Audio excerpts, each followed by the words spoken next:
pioneering to audits and account service because you perceived yourself as someone who would join a government department, serving as an engineer and utilizing your graduation subject? I think that was beginning of the phase when a lot of engineers were beginning to move into the civil services. And our students are actually preparing. One dream that they have is to go into their training process. Probably the best part of the service, I would say, that is when you join, you are still on cloud nine. You feel you've achieved whatever you had set out to achieve. You get to meet a lot of people. I would say, I must confess that when I joined the civil service and joined the training, joined the foundational course, I think the biggest exposure was meeting people from different parts of the country with different backgrounds. Can you recall a time in where you had a lot of social impact which moved you in the early days of your service? Administration is the art of taking decisions with incomplete information. Into the civil service for the glamour that it offers, that you feel that you want to join a service only because two people will salute you in the morning, there is somebody to carry your bag, or you will have a chauffeured car. So a lot of our viewers would also want to know what the audit and account service entails. Like you said, that could you tell the viewers a little bit about what the service mandate is? Civil service is a lot of hard work, so do have perseverance. You must have the capacity to persevere, sort of do the grind day in and day out, and you will get the rewards. Today we have the privilege of welcoming a distinguished civil servant whose career is reflected not just of deep commitment to public service, but also of excellence and leadership. Mr. Jagbans Singh is an Indian Audit and Account Service officer who embarked upon a remarkable journey right from his early days of academic excellence, graduating as a civil engineer with honors to joining the service in 1986. He had an illustrious career spanning more than 35 years. He rose to the position of Deputy Controller and Auditor General of India, one of the senior-most positions in the country's supreme audit institutions. Throughout his career, Sir demonstrated exceptional capabilities, from conducting critical audits of state and central government to representing India at international forums, including the UN panel of external auditors. He has been an external auditor in the World Food Programme, IAEA, and UN Board of Auditors. Sir's tenure also included being the Director General of the National Academy of Audit and Accounts, where he played a transformative role by getting the training internationally accredited, offering officers a master's degree from the Jawaharlal Nehru University. Post-retirement, his distinguished service continued with becoming the chairperson of the Punjab Public Service Commission, leading it with fairness, integrity, and constitutional integrity. He is known for his strategic vision, international contributions, and human-centered leadership. His journey offers lessons for anyone aspiring to be in public service. We are honored to have Sir with us today. Welcome, sir, to the Civil Services Dialogue. Thank you very much for having me. Sir, you've had an exceptional career, but can we take you back the memory lane and could you tell us a little bit about what childhood was like? Well, my father was in the state civil service, so I remember moving with him wherever he was transferred. So I think till very late in my life, I don't think there was any occasion when I stayed in one station for more than 3 years. That was right through my childhood, through my college education. In fact, I was in a boarding in a professional college, so I was there for 4 years, but that was more of an exception. And even when I joined the service, for many years, I think I moved around. And so it was a pretty peripatetic childhood, changing schools, but it was a wonderful exposure, moving from one place to another, seeing different cultures. So it was, I think, overall a very rewarding childhood. Sir, actually, people who are born in such houses where there are family members who are already in service, that has a huge impact on people wanting to become civil servants themselves. So was it that from childhood itself you had that as a part of you, or was there an actual decision that, you want to take this exam? I think the decision to join the civil services was more organic. I think we grew up in a world which was far simpler than what it is today. I don't think we had, when we were in school, we had any great ambitions or aspirations, or we had even thought of what tomorrow would bring, leave aside what you were going to do many years for henceforth. So since my father was in the civil service, that was one reason that one viewed government as probably the only employer at the time.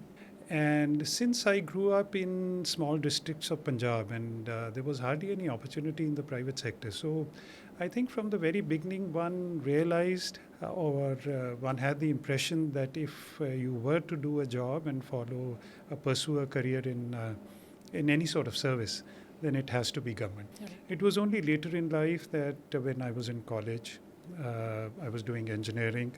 Even when I joined engineering, the aim in life was to join the government and become one of the government departments as an engineer. It was only, I think, sometimes during the college that it suddenly sort of dawned on me and some of my other class fellows that if you have to join the government, then maybe civil services could be maybe a better option. Right, sir. So that is how I think it evolved, and immediately after I completed my engineering, I started preparing for the civil services. So, sir, from engineering to audits and account service, so how was that transition? Because you perceived yourself as someone who would join a government department as serving as an engineer and utilizing your graduation subject. So, how was that transition for you? I think that was beginning of the phase when a lot of engineers were beginning to move into the civil services. I think it's far more rampant now than it was during our time. So it was, I would say, your peers were appearing for the civil service, and of course, even at that time, or more so at that time, civil service was considered to be one of the premier government employment opportunities. So therefore, it was natural, I guess, to think that that civil service would be a better option than any other. Getting into audit and accounts was purely incidental based on the merit I got. In fact,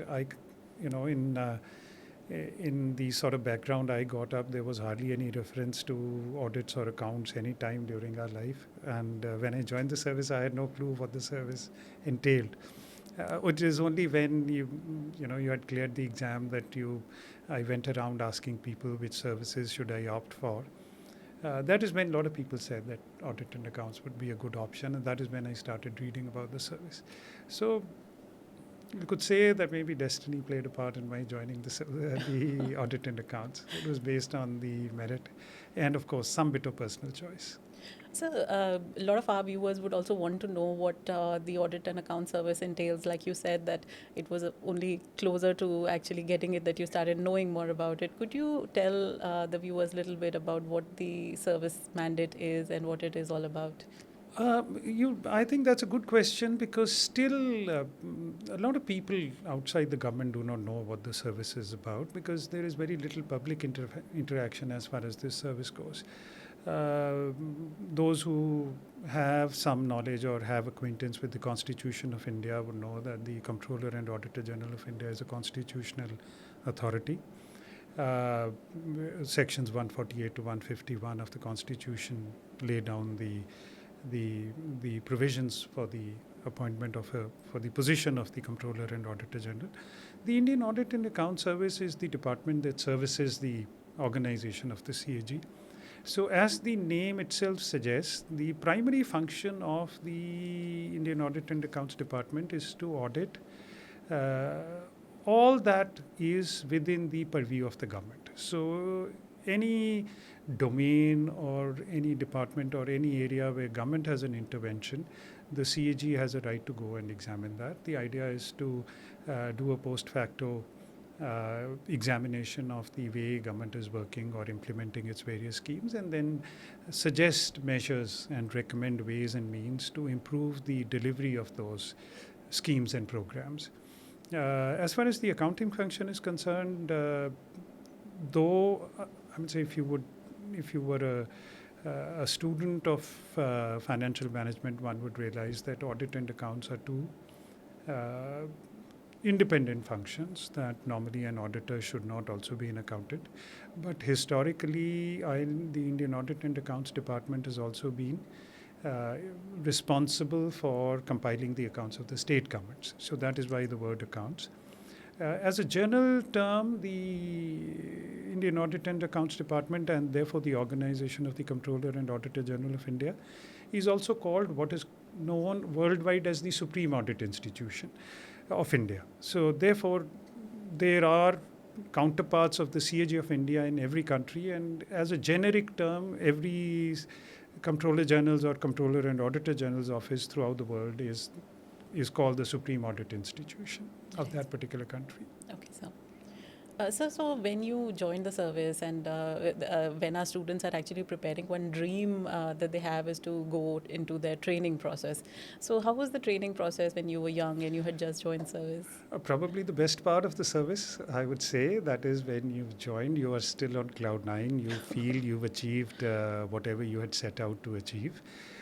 You get to meet a lot of people. I would say, I must confess that when I joined the civil service and joined the training, joined the foundational course, that was one of the few occasions when I had stepped out of my comfort zone, that is out of my state and the region I belong to. I think the biggest exposure was meeting people from different parts of the country with different backgrounds, and then being together for that 4 months in foundational course, and thereafter for 2 years in a specialized training academy for the Indian Audit and Account Service, where you meet, bond, develop what is called a spirit de corps between the officers of the various services.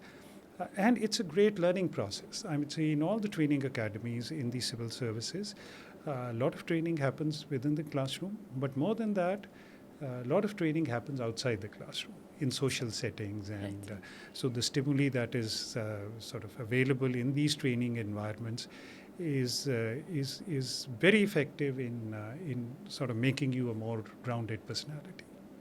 So when you were given the training in Labasna also, and then further in for your service as well, when you finally joined as an officer and you finally took your first posting, did you find something new that you had not found in your training? Some learning?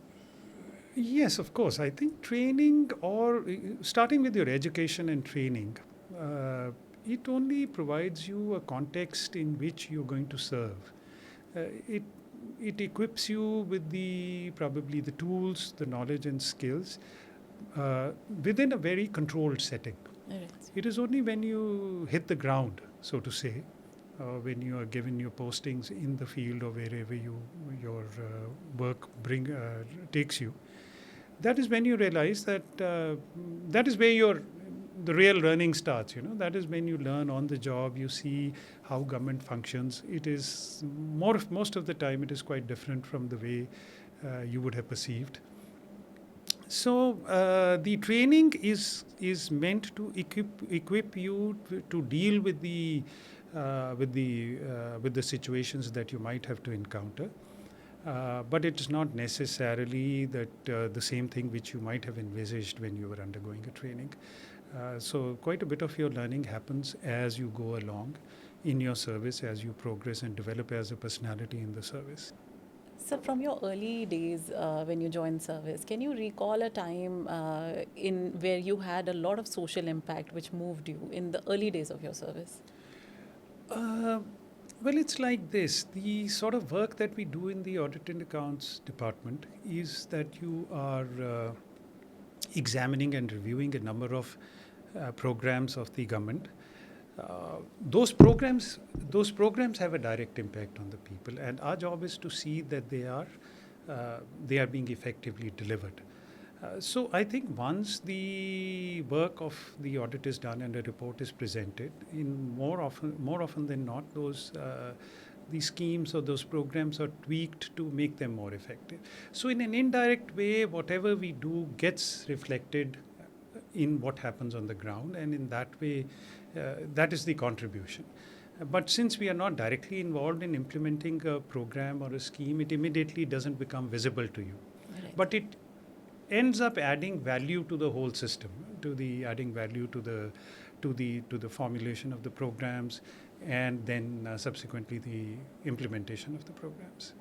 It's actually very intriguing point that you said, that how it actually all gets added up, and eventually what a citizen experiences is the effort put in by all the services together. True. So very, very intriguing fact that I think students should also think about when they are actually filling the services, that it's not just the direct impact, but the indirect impact also that you should account for while you're thinking about what services you wish to join.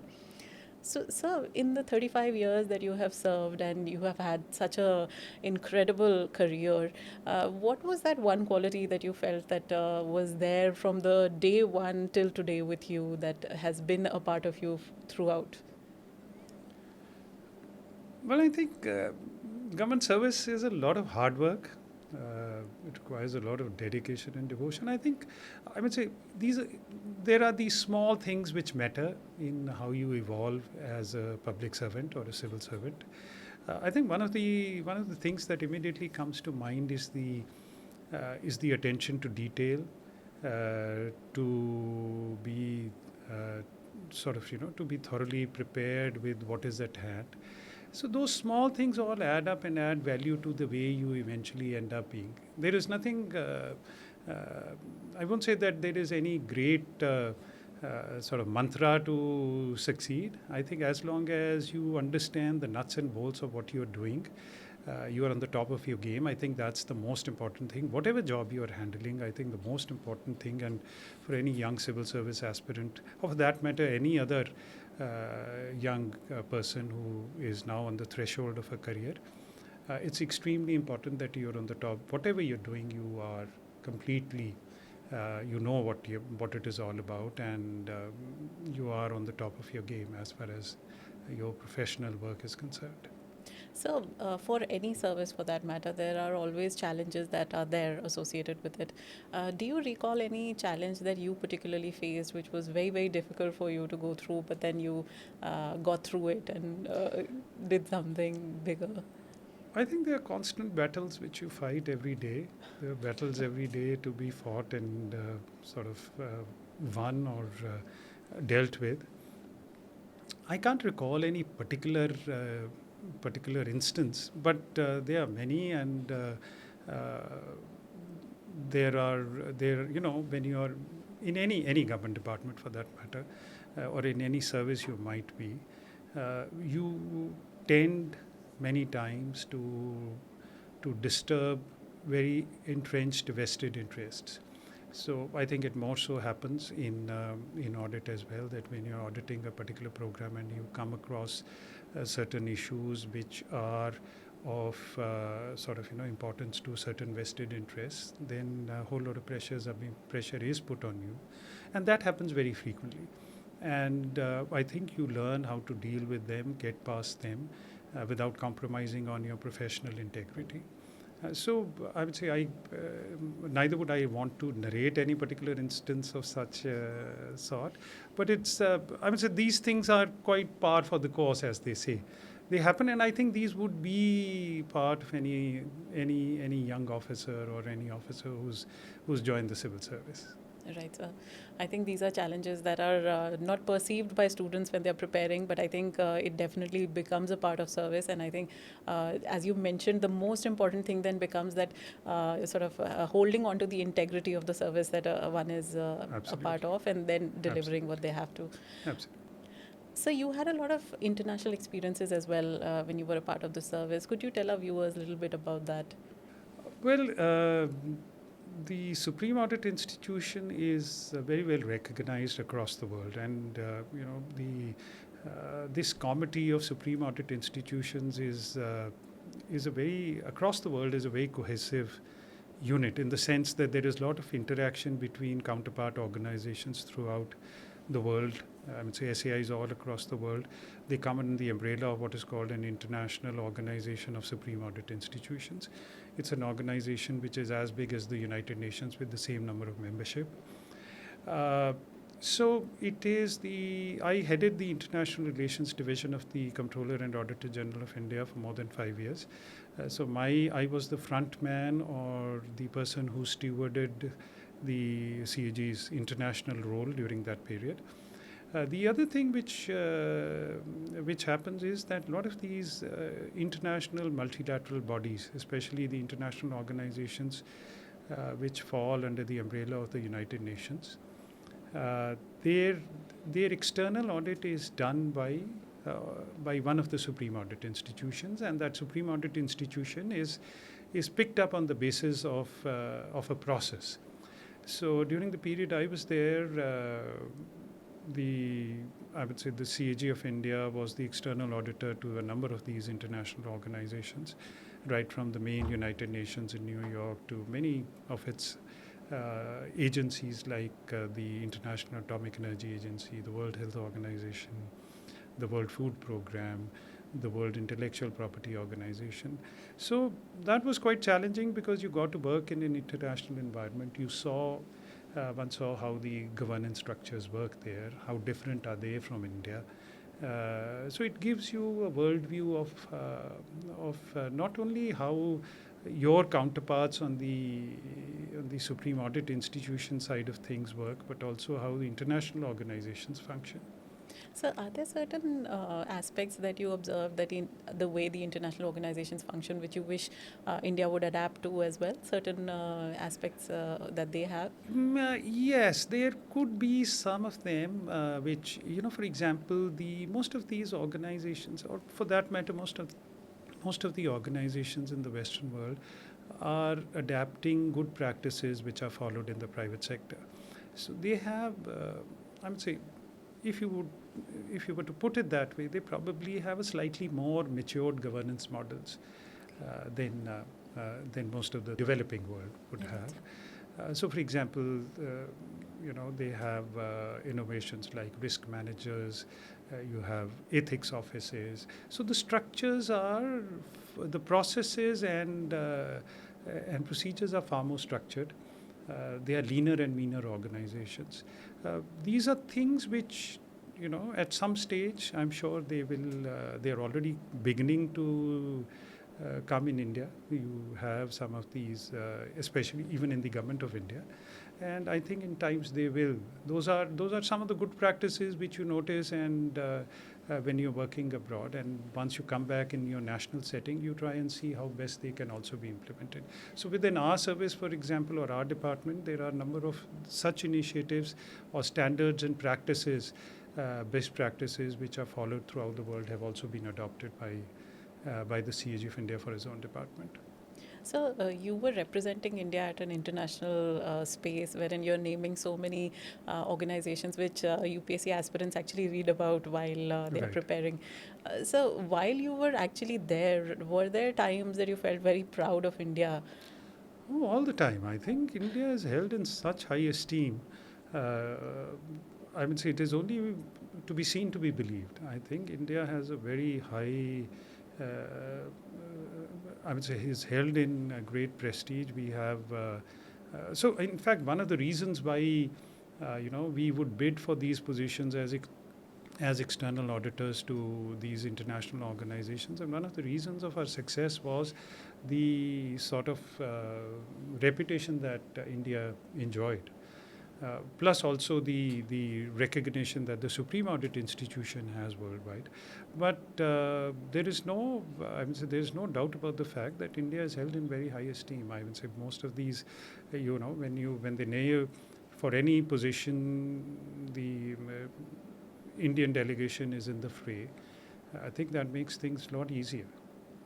So after retiring, you became the chairperson of the Punjab Public Service Commission. That is a position that our students would be really wanting to ask you a lot of questions about. So, how was the experience of being a part of an institution like that?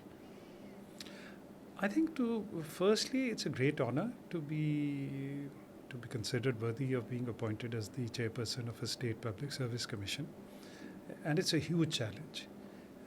I think you are by virtue of being in this position, you become the custodian of the aspirations of all the youth of that particular state who aspire to join the state civil services or other government departments. And the fact remains that a very large number of our youth look towards the government as a major employer. So I think, and the biggest challenge that comes with the job is to maintain the credibility of these institutions. That everything that happens in these institutions is based on transparent, objective, happens through transparent and objective processes and methods and procedures. So therefore, I think it was also extremely rewarding to to work there, to meet with young people from across the state who appeared for various interviews and all. And it was overall, I guess, though I wasn't chairperson for a very long period, the constitutional provision for these positions is that the term is up to 62 years. Of course, it is 6 years or 62 years, but since I was appointed after retirement, I just had about a year and a half in the job. So the time period wasn't very long, but 18 months was a very rewarding period. So I think 18 months is such a long period from the perspective of a student, and I would like to ask certain questions that my students would be having in mind. So when a student finally reaches the interview stage and is in front of you, when you are a part of the panel, you're chairing the panel, what do you look for? What are the qualities? Because there are two aspects when we think of preparation. One is the content, everything that they need to know. And because these are personality tests, so what is it beyond the content that the board is actually looking for? I think the means of finding out what the person is all about is to ask him questions, right? So therefore you ask him questions based on his past background, his interests, his other hobbies, or whatever his curriculum vitae or whatever, or the document that you have before you gives. That is the idea is that you question him only on the areas in which he has either knowledge or is of special interest to him. Now, through that questioning, I think the foremost thing that at least I would look for is how the candidate would react to adversity. Right? So I think the term emotional quotient, as it is used, I think emotional quotient is one very important quality for a civil servant. It's very easy to put up a good show or put up your best front or best face during normal circumstances. It is only when you face adversity that your true character comes up. Very true. And in these sort of recruitment processes, it is very difficult to put prospective candidates through real life situations. Very true, sir. Right? Some private sector companies put them in role plays and all, but that is still not the same. I would say when you are reacting to a role play situation, you are still not actually in the middle of that situation. Very right? true, sir. So it's a very difficult process, but those are small hints you look at when you are interviewing a candidate. And I think once you know what you're looking for, it becomes sort of somewhat easier to find out whether that person possesses that quality. But it still, I think, interview to a large extent remains a subjective exercise. I would say, though you try your best to find the best candidates.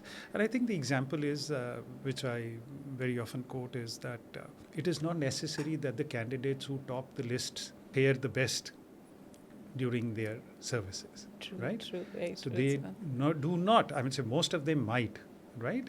But it is not necessary that only those who are the toppers would have the most exemplary careers, Very true, sir. right? So those things come when you're actually faced with situations. I during the course of my service, I also headed our training academy at the National Academy of Audit and Accounts at Shimla.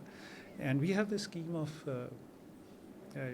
giving out gold medals and silver medals to the candidates or to the probationers or officer trainees who perform the best in the trainings. Right, sir. And it will be a very interesting exercise to see how well those who were medal winners in the academy have fared on the ground, in the field. Right? True, So sir. it does not always match. Okay. So, that the point I'm trying to make here is that to find out or to know a real person, it's very difficult to do that in 10 or 15 or half an hour that you're interviewing. Very true, You sir. do your best, right? So you do try and do your best and make the best of that situation. So you mentioned something very interesting. You said that when you know what you're looking for, the process becomes easier because you know what to find. What could you, I know it's difficult to quantify in terms of words, but could you point out certain qualities that you feel are important to be a part of the civil services? Right. So sometimes in an interview situation, you would like to take the candidate out of his comfort zone, his or her comfort zone. You would suddenly try and put him in a situation which he's not familiar with. So then you're not you're not actually looking at the answers he's giving you. You're also looking at his body language, right? How he responds. So, as I said, for anybody, I would say, you're looking for a person who maintains his composure in difficult times, right? So, at that time, you're looking for not only does he react, how would he rather react to an external stimuli? That is the situation which has happened, but also how he reacts internally within his own team. Right, sir. Right, so he also has to carry, and for a civil servant, it's extremely important that you're not going to do most of the job yourself. You have to carry your team along. So if things go bad or if things turn south, right, it also depends on how well you manage your team, will determine how well you manage the situation. Very true, sir. So those things do sometimes come up sometimes they may not, but if you if you know what signs are you looking for, it is possible to find those signs and determine in a somewhat subjective manner that whether how would he fare in a situation like that. So sometimes students have this perception or they carry this weight that if they're not from a very well-known institution for their graduation or post-graduation, once they reach the interview stage, the perception that gets created initially is not as positive as for a candidate who has, suppose, gone from IIT or IIM or anything like that. Is that so? I don't think so. I don't think so. I think all... I would say if you're talking of an interview setting, the people who are sitting in the panel are experienced enough to, I would say, unless you have substance, it is immaterial where you come from, right? So what the panel is looking for is substance. Okay. So it is not necessary that you should know how to dot your I's or cross your T's, right? It is, I would say you could hold that. You could impress somebody with that sort of a thing for maybe 2 minutes, but that's about the outer limit, right? So you are soon found out. So unless you have substance, and it doesn't matter whether you studied in a government school or whether you come from a rural setting or you come from a very urbane sort of a family, it doesn't make a difference. I think it's everywhere. I think we are looking for those who are selecting or those who are looking for candidates for a particular job. They want substance. They look for the best available talent, and talent has got nothing to do with your in fact, I think if you were to do an analysis of the type of candidates who are making it to the civil services, it's not necessary that all of them come from very elite colleges or elite institutions. There are a lot of people now who are coming from rural backgrounds and have done wonderfully well in their careers. In fact, I guess in some ways they are better than the candidates who come from very urban settings, because I think that some of them might be cut off from reality. The real India, I would say these candidates who come from those sort of settings with rural backgrounds, and they know the real India, right? So they probably empathize with those situations better than people who have not been in touch with that reality. So was there ever a time in those 18 months that you were the chairperson that you were extremely impressed by some candidate? Was there someone who just... There would be. I can't recall a particular name, but yes, of course. I would say, there is... and the good thing is if in that setting for half an hour that you're interviewing a candidate, there's almost a uniformity amongst the panel that he was he did very well. So to that extent, if you have a panel of 5 or 6 people sitting and interviewing a person, like would happen in the UPSC, so it is, I would say a candidate can take for granted that if he's done well, he would be perceived as having done well by the entire panel.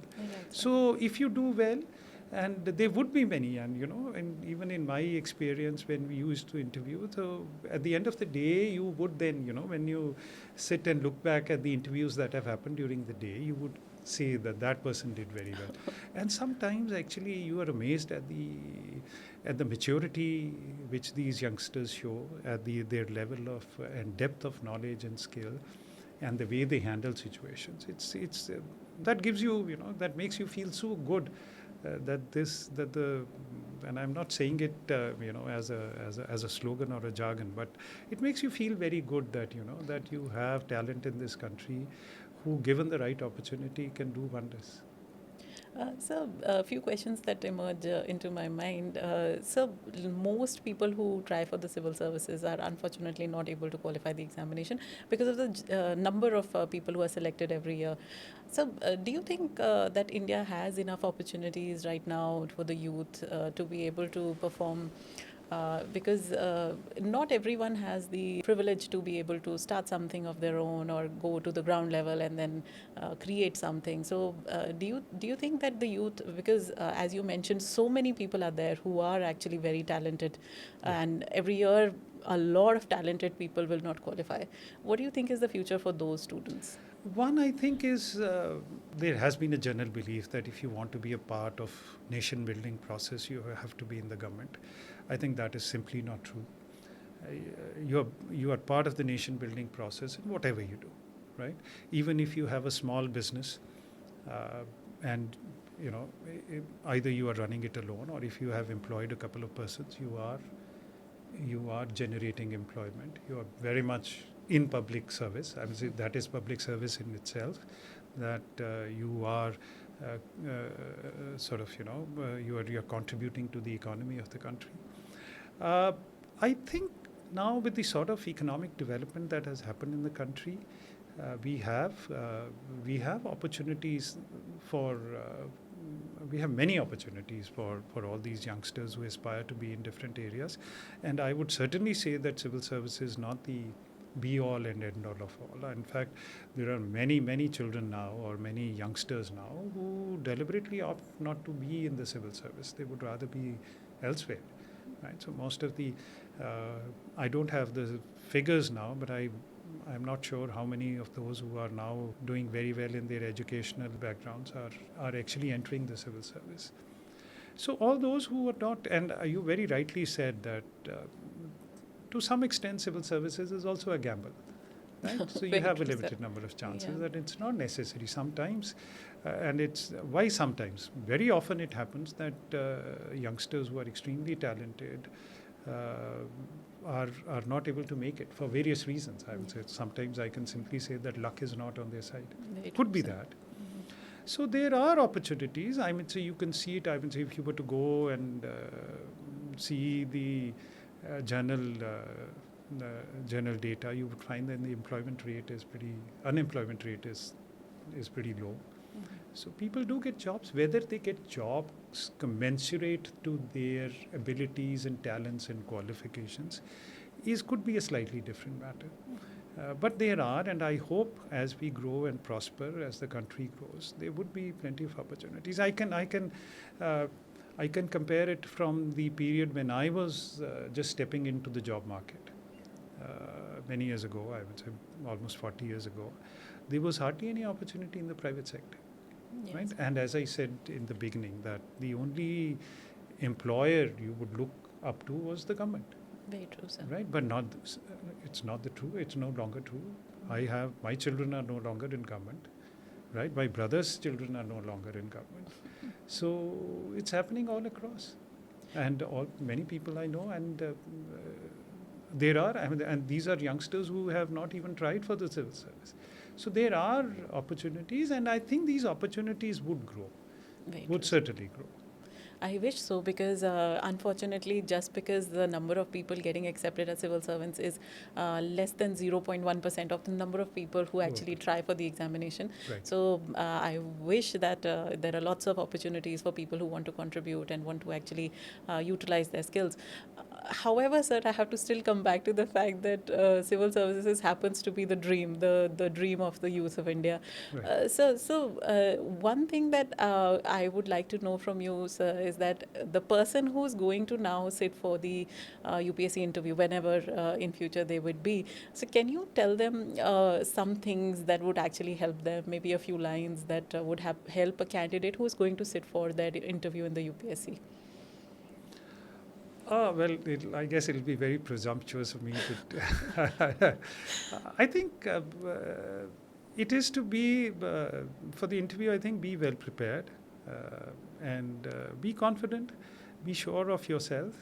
That is all that is needed. And as I said, it is not necessarily your knowledge in every area that is tested. That is certainly not what the panel is looking at.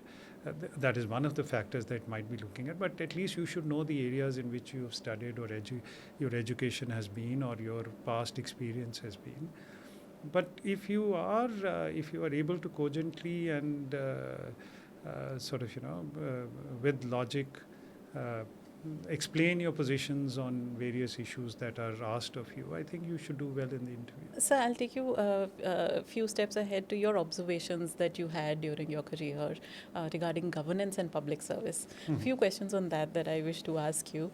So do you think that at this point of time you've had a career that's more than 35 years? Is there something that you feel is required in terms of reform in the governance that India has, the governance structures? Anything that comes to your mind that is needed? You have had a career that's within India and abroad, and such a exceptional experience. So with that, if you feel that there's something that we can change. Well, all I can say is that governance is a very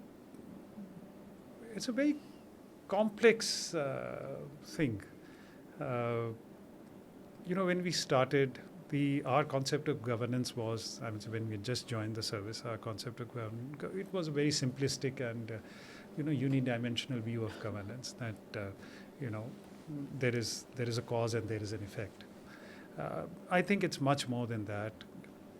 Governance today, and as societies progress, as countries progress, as technology advances, it's becoming more and more complex. It's an interplay of multiplicity of stakeholders. There are multiplicity of factors involved. There is, somebody said that administration is the art of taking decisions with incomplete information, right? And sometimes, and that's true, that most of the times when you're in a ground situation, you are called upon to take actions when you do not even have sufficient data with you to enable you to take a considered decision. Sometimes, as I said, just to take it further, the timeliness of a decision becomes more important than the quality of a decision. So these are factors, and I think as we evolve, as data becomes more accessible, the environment in which you are taking decisions it becomes better, in the sense it enables you to take a more considered and an informed decision. That then automatically governance will improve, and governance will improve because the factors around you, or all the factors which impact governance in the environment, are improving. So actually something that you said is glaring for me, and I have to draw a parallel. A lot of times when students are writing their prelims examination, so out of the 3 stages, most get rejected, unfortunately, at the prelims examination. And a lot of times they have this feeling that, there is so much that we study and so much that we have to do, and eventually the examination comes in a way that less than 40% looks familiar, and everything else looks totally like something that they've never even encountered. And 2 things that you said actually, brings me back to that, because anyone who qualifies always says that prelims is testing more than knowledge and is testing more than what you know. And 2 things that you mentioned, that civil servants have to make decisions with incomplete information. So they have to mark the answer even though they do not know the rest of the options, and they still have to take that chance. And also the decision has to be timely. And sometimes it is more important than taking a decision that is correct or more. So both these things are so important for the prelims examination, and the students can then try to understand that why is it that it is designed in this manner, even though it is excruciatingly painful to give that examination. But it is actually testing you to do something that you are going to be doing at a much larger, much deeper scale eventually. So Absolutely. So I would also like to know from you that you've had a very, very intriguing career. What do you think are the qualities that a person who is preparing should inculcate within themselves that will help them later? 1 or 2 qualities that will help them throughout their career. I think one is, as I said, I would say you should be... I think all civil service aspirants should realize is that civil service is a lot of hard work, a lot of perseverance. More often than not, you will not even be rewarded for the efforts that you put in. That is the way how government functions. There'll be frustration on the way. So I think you should be in it for the long haul, right? Eventually, your work, I mean, so the sort of satisfaction you will get out of your work itself is a reward for. And eventually, I think in any setting, if you do well, people do recognize that good work. If you're going into the civil service for the glamour that it offers, that you feel that you want to join a service only because two people will salute you in the morning, there is somebody to carry your bag, or you will have a chauffeured car with a pilot and an escort. I think then if that is not exactly what civil. I mean, you would get those things, but that's all the fluff around the thing. That's superficial, Very true. right? You will get over it in a couple of days. But civil service is a lot of hard work, so do have perseverance. You must have the capacity to persevere, sort of do the grind day in and day out, and you will get the rewards eventually. So I think it's very important for people to understand, just like you said, that those things you would get over very soon once you start experiencing them. But the real reward actually is something very different when you are in it for the long haul and you're actually experiencing the good work that you do. And one very intriguing thing about civil services is that your actions are many a time not recognized or rewarded, but it is the essence of what you carry throughout your life. After that is what the real reward is. Right. Absolutely. And I think, there are two, I personally feel that from my experience that one thing I've already mentioned, that I think there are two things which will mark you out as an outstanding civil servant. One, of course, is your professional competence. There are no two opinions about this, that you have to be very good at what you do. And it becomes even more challenging because in civil services, you're not doing the same job every day, and you're not going to be doing the same thing for 35 years. You will have different transfers and postings. You could be handling one department today, you could be handling another tomorrow, each vastly different from what you did the previous day. So every time you go to a new job, you have probably to relearn or reinvent yourself and sort of try and master the domain in which you're working. So that's extremely important. And number two is your personal conduct. I think that these two together, I mean, so personal conduct means that your integrity has to be above board all the time. You must learn to respect your team. You need to learn how to work in a team.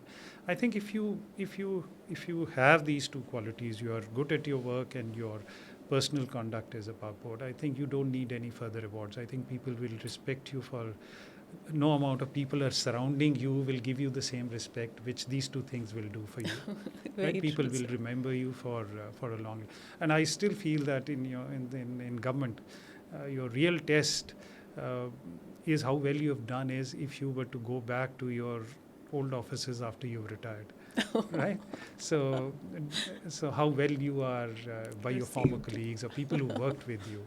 So that's an indication of, otherwise, as things stands, we are a pretty hierarchical, governments tend to be pretty hierarchical. So once you are in a seat or in a position, people will bow to you. It is not because they respect you as a person, it is because of the position you occupy. Very true, sir. Right? So the challenge is to get their respect through your personal work and your personal conduct.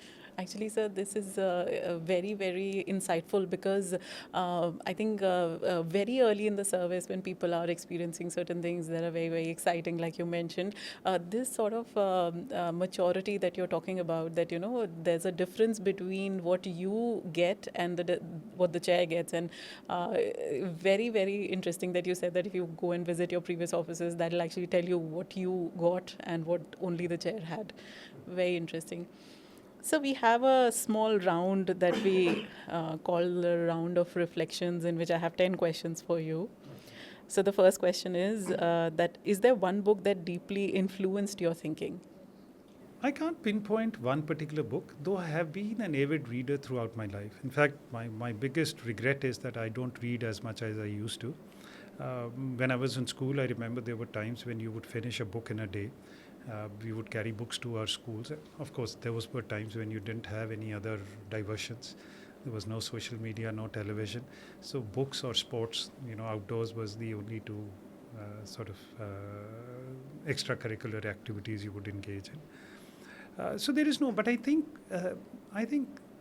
what you are, books shape you what you are today, right? I believe in that whatever, if you read good works, good books, they will shape you as a person, as a personality, and they will add value to what you are today.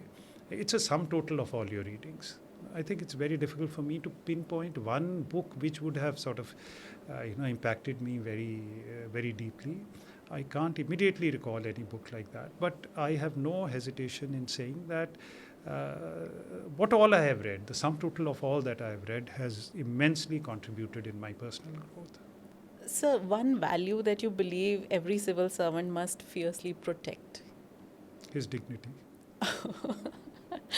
So, a leader from history or today whom you deeply admire? I again can't recall any particular leader, but maybe I would, if I were to answer this specifically, I would recall a particular phase in a leader's life, and that would be when Winston Churchill became the Prime Minister of England during the World War.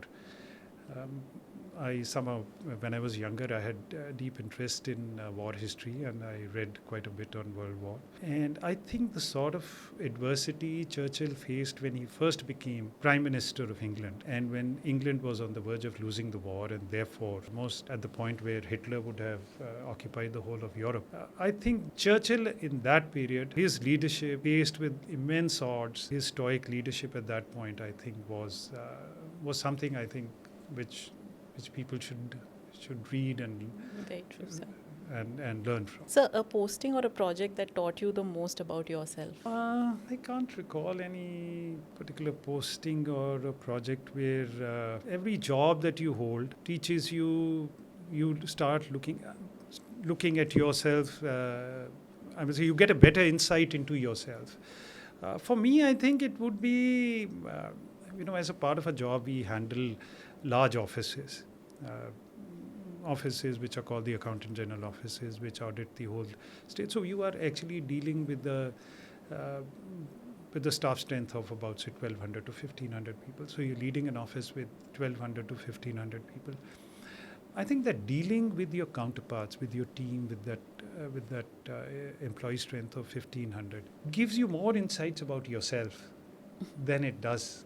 Of course, you need to know about the staff also, but it's a great revelation when you deal with them on a daily basis, that your strengths and weaknesses. Right, sir. Right. So how effective are you? It's all about, and I think that again might be useful for for all the civil service aspirants, that in India, especially in government, leadership is all about people management, right?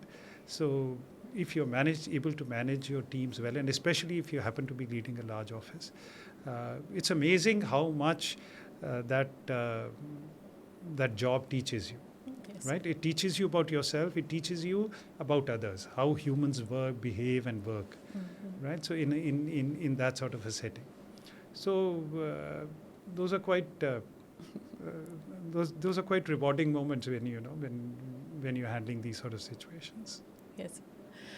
So, is there any myth about civil services that you can tell people that it's not really true, which you think is a popular myth? I think this thing के मेरे को अगर ये आप प्रधानमंत्री बना दो तो मैं एक दिन में देश बदल दूंगा types, that's a myth. I would say if you think you are in a position of power and you can bring about a revolution overnight, that's a myth. I think, as I mentioned, and I'm again repeating the same thing, that civil service is a lot of hard work, and I think the challenge for a civil servant is that to bring about improvements in what you're doing or in the systems you are working with, which become institutionalized. There are a lot of people who come, and one disadvantage with most civil servants is that you are in a position for a short period. You could be in a position for maybe 3 years, 2 years, 3 years. That is not a period long enough for you to bring about changes and make sure that they stay that way. I would say they are institutionalized. They gather roots in there. Yeah, right, So the challenge is to make sure that whatever you do is that stays there. It is not that after you moved out, it immediately gets dismantled. And there is, I would say, civil service or government is replete with instances of such sort where an individual comes, implements something, but there is no buy-in by by the team that he's working with, or the people who are supposed to be maintaining that thing, or keeping that system alive after he's gone. So it immediately dies a natural death. So that is why I'm saying that I believe that as a civil servant, your job is to make incremental changes, right? As they say, +1. That when you take up a job, your goal should be that I'm going to make a difference here, right? We all try. Whenever we do something, we say, I am here because I want to make a difference, right? And that difference should be such that even after you leave, that difference is not annulled. You have added a +1 to the system. And if the person who comes after you does +1 again, then, over a period of time, you've added +10, right? So you've started from way below and you've arrived here. Right. And that is what stays institutionalized. If you try and improve, change things from 0 to 10 in one go. In government, it is very difficult. In private sector, it does happen because private sectors are less complex organizations, they are smaller organizations, and a leader can be in a position for a longer period of time. So therefore, he can make sure that, it gets institutionalized. In government, we are basically status quoists, right? So it is bringing about change is the biggest challenge in government. And I think it has to be done. It will come. It comes, of course. That goes without saying, but it comes gradually. Right, sir. And so therefore, you have to flow with the times. So, one habit of yours that you think has led to your success in various aspects? Habit or I think I am quite composed in most of the cases. I sort of equanimity is a quality which I think I have, and that has stood me in good stead. I recall when I just joined service. In fact, I was barely a year into the service, and it was still, in a way, my training phase, and I was in an office, and we used to have very strong unions in that office, associations or staff unions. And I recall at that point in time, as young officers, we were invited to all the union meetings. And at the end of one meeting where I was also a part, and maybe I might have made a couple of interventions, or I might have interacted with the union outside that meeting also. The union leader came up to me after the meeting, and he sort of kept his shoulder, though I was a young officer at the time. He kept his hand on my shoulder and said, "Sir, you will not have a problem you would not have a people problem in your life." So I think that has helped me in the sense that I have tried to be a team man, and that is sort of held me in good stead throughout my career. And I think so that got reflected in a lot of things that you have said today as well, wherein you have talked about teamwork multiple times. Right. I stress on teamwork because now, I would say, teams used to be a jargon used mostly in the private sector, but I think increasingly in government, we work in teams. Though of course we still have hierarchical structures, but they are breaking. If you want to achieve something, you have to take people around. You cannot, and I continue to stress on that point, that in government you cannot, just by virtue of the position you are occupying, you cannot get things done. Right? So you can order. I mean, say you very well say कि भाई मेरे को ये चीज़ चाहिए, जैसे भी करो, करेंगे. People will do it, but how well is that done? How what is the life of that whatever has been done? How long does it last is a matter of question. So, any memory of yours from your international experience that is your favorite? No memory. I think the sheer that experience of meeting different people. Thanks to government, I have had the good fortune of traveling in quite a few countries. I've met different peoples from different continents. I think that sheer experience of meeting people from different cultures, with different languages, from different parts of the world, and getting enriched by their experiences is very rewarding. Of course, and the other thing is one gets to. I used to sort of use. I got to travel a little bit, but I think that interaction with people from different countries is, and especially in a professional setting, when you learn from them how they are, how things are done in their country, and then you try and compare notes with how things happen in your country. I think that's extremely rewarding. So, this brings me to my last question for you. The interaction has been very, very interesting and rewarding for me, rather, a lot of learnings that I have personally myself as well. So, one question that I have for you is that what would your message be to the students who are preparing right now, the aspirants? I think work hard and don't worry about the results. Let it not bother you. I think you will if you work hard and with a little bit of luck on your side, you will do well in life. I think my mantra is that if you work hard, if you work with sincerity and devotion, you will succeed in life. It's not necessary that even if you don't get in the civil service, whatever you do, you will do well in life. I think there is no substitute for hard work, and hard work, in my opinion, never goes unrewarded. Thank you so much, sir. This was absolutely a pleasure having you here with us. Thank you so much for having me. Thank you.